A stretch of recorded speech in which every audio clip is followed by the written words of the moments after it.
अस्सलामुअलैकुम, मैं हूं मुइज़्ज़त जहांगीर और हम आपके लिए लेके आ रहे हैं एक नया प्रोग्राम दायरा इस्लामाबाद से।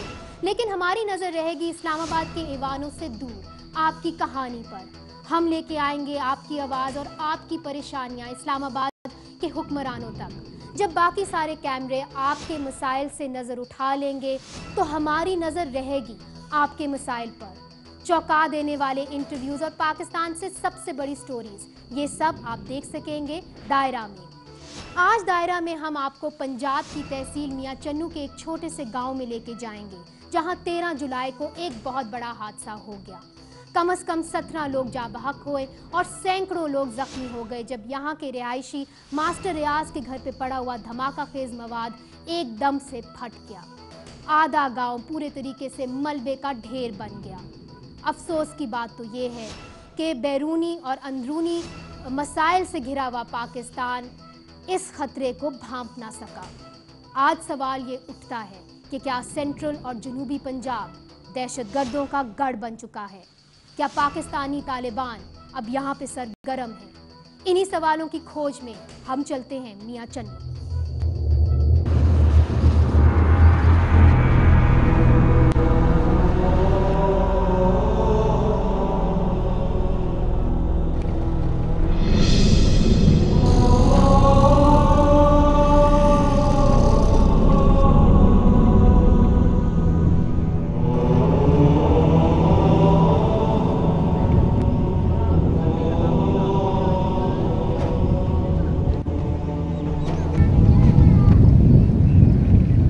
मियां चन्नू से 3 किलोमीटर के फासले पे ये एक छोटा सा गांव है जहां पर कयामत टूट पड़ी जब 13 जुलाई को यहां के रिहायशी मास्टर रियाज के घर पे धमाका खेज मवाद फट गया और अचानक यहां पे सैकड़ों लोग जख्मी हो गए और कम से कम 17 लोग जाँ बहक हुए। 250 से ज़ायद घर जो हैं वो पूरी तरीके से तबाह हो गए। और अगर आप मेरे पीछे देखेंगे तो पूरे तरीके से जो ये घर हैं ये तबाह हो गए हैं। ऐसा लगता है कि यहाँ पे ज़ल्ज़ला आया है। कहा जाता है कि मास्टर रियाज का कई कलदम तंजीमों से ताल्लुक़ था, चाहे वो सिपा सहाबा हो या कि वो लश्कर जंगवी हो। यहाँ के नंबरदार साहब हमारे साथ मौजूद हैं जिनका नाम राना मोहम्मद असलम है। इनसे पूछते हैं कि आखिरकार ये मास्टर रियाज थे कौन? हमारे इल्म में इसकी कोई एक्टिविटी नहीं कि किस तंजीम से तल्लुक़ रखते हैं या मतलब किससे वाबस्ता हैं। ये पता है कि मसलक देवबंद से नमाजी थे, नमाज पढ़ते थे, क्योंकि एक्टिविटी का हमें नहीं पता कि किस तंजीम से थी या किस तरह, या कई दफ़ा ये पकड़े गए। हमारे इल्म में ना पुलिस ने नोटिस दिया है ना हमें इल्म है। मगर ये भी कहा जाता है कि जो मास्टर रियाज हैं उनका ताल्लुक बैतुल्ला मैसूद के ग्रुप के साथ था। इसके बारे में आप क्या कहें? लेकिन हम इसमें ला इल्म है। ठीक है। हाँ। यहाँ पे हमारे साथ मौजूद हैं PMLN की जो हैं वो रुकन हैं। आइए इनसे बात करते हैं। आपको कुछ मालूम पड़ा कि इस गांव की तहकीकात कहाँ तक पहुँची? कुछ पता नहीं चला? सुना है कि इन्वेस्टिगेशन हो रही है, ये नहीं पता कि क्या हुआ है। जी, हमने ये भी सुना है कि जो मास्टर रियाज के जो सुतेले भाई थे वो एक एडवोकेट थे। आप भी एक एडवोकेट हैं, आप एक लॉयर हैं, वकील हैं। ये बताइए कि मास्टर रियाज के जो भाई थे उनको भी हिरासत में ले लिया गया है? जी, दो भाई इनके एडवोकेट हैं, एक चौधरी मुश्ताक अली कंबो साहब और चौधरी शफाक अली कंबो साहब। जी, अशफाक साहब को ले लिया गया हिरासत जी, में? उनमें अरेस्ट किया गया है, लेकिन जो उनकी इन्वेस्टिगेशन है उसका रिज़ल्ट अभी आवाम को या आम लोगों को नहीं पता कि उनसे क्या कुछ इन्वेस्टिगेट हुआ है। तो हम पेश अज़ वक्त नहीं कह सकते कि वो इसमें इन्वॉल्व थे या नहीं। अलबत्ता ये ज़रूर है कि वो जो मास्टर रियाज है, क्योंकि उसका बज़ाहिर महसूस हुआ है कि उसका तंजीमों के साथ कोई सिलसिला था, ताल्लुक़ था, किस हद तक था, तो ये भी पेश अज़ वक्त है, कहा नहीं जा सकता। मगर कभी आप लोगों को ये, आप गांव के रहने वाले, कभी आपको ये लगा नहीं कि जो मास्टर रियाज हैं वो इन तंजीमों के साथ जुड़े हुए हैं या कि कोई वो सस्पिशियस एक्टिविटी कर रहे हैं? जी नहीं, ऐसा नहीं, लोगों को इल्म में नहीं था, क्योंकि यहाँ देहात का इलाका है, एक दूसरे से ये बरसों से फैमिली यहाँ पर रहती है, रिहाइश पजीर है। कोई ऐसी बात नहीं थी, ना लोगों के इल्म में था। और अशफाक कंबो की कैसी रेप्यूटेशन थी? वो अच्छा एक आम एडवोकेट है जो रेगुलर मतलब बार में प्रैक्टिसिंग हमारे मेंबर हैं, वो आते रहे हैं और आते रहे हैं, अभी अरेस्ट हुए हैं। और वो हरकतुल मुजाहिदीन को रिप्रेजेंट करते रहे हैं? नहीं, लेकिन ये कोई ऐसी, ये तो अब आ रही है जी। लेकिन जो इसका साबका हम देखते हैं उसमें ऐसी कोई बात नहीं है। हम ये जानने की कोशिश करेंगे कि आखिरकार मास्टर रियाज और उनके साथ जितने भी साथी हैं उनके ऊपर जो इन्वेस्टिगेशंस चल रही हैं वो कहाँ तक पहुँची हैं। मगर इस वक्त हम देखेंगे एक छोटी सी रिपोर्ट और उसमें ये देखेंगे कि मियाँ चन्नू के करीब इस छोटे से गाँव के ऊपर आखिरकार क्या गुजरी। ज़िला खानेवाल की तहसील मियाँ चन्नू का एक पुरसुकून गाँव 129/15L, जहाँ पर अक्सर अफराद की रोज़गारी का इन्हिसार खेती बाड़ी या मजदूरी पर है।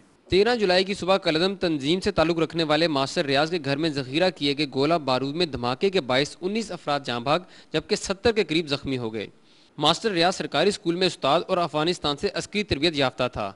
जनूबी पंजाब में दहशत गर्दी की गर्ज से ज़ख़ीरा किए गए रॉकेट लॉन्चर, दस्ती बम और भारी असला गर्मी के बायस फट गए। जब ये धमाका हुआ ना तो मैं, मेरी बीवी और तीनों बेटियां इधर ही बैठे हुए थे दरवाजे के बिल्कुल साथ।